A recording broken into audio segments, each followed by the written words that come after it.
Shock observer எப்படி function ஆகுறதுங்கிறத நேரடியாக பார்க்க போகிறோம்.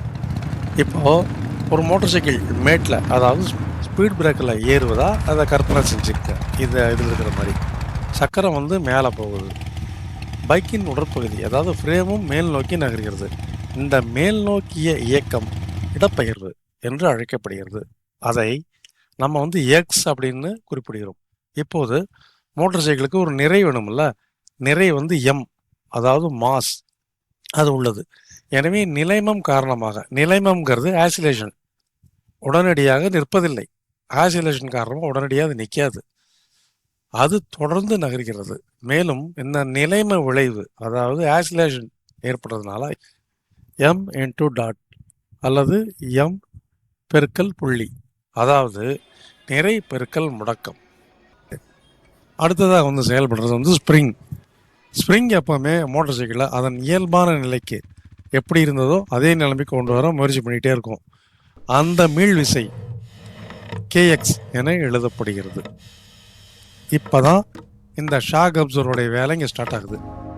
இதை வந்து அதிர்வு தணிப்பான் அப்படின்னு தமிழில் சொல்லலாம். இது வந்து உள்ளே இருக்கிற ஆயிலை யூஸ் பண்ணி இயக்கத்தை வந்து எதிர்க்கிறது.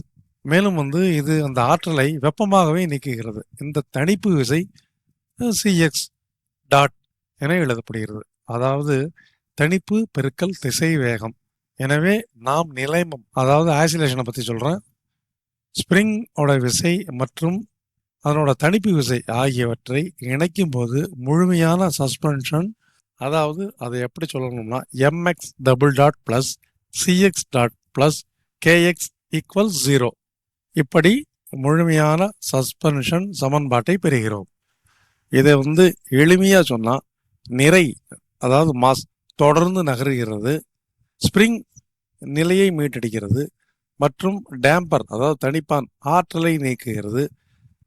தணிப்பு மதிப்பு, அதாவது அந்த ஷாக் அப்சர்வருடைய ஷாக் அப்சர்வ் பண்ணுற தணிப்போட மதிப்பு லார்ஜ் சி, அதாவது பெரிய சியாக இருந்தால் அதிர்வு விரைவாக அடங்கி மோட்டார் சைக்கிள் நிலை பெறுகிறது.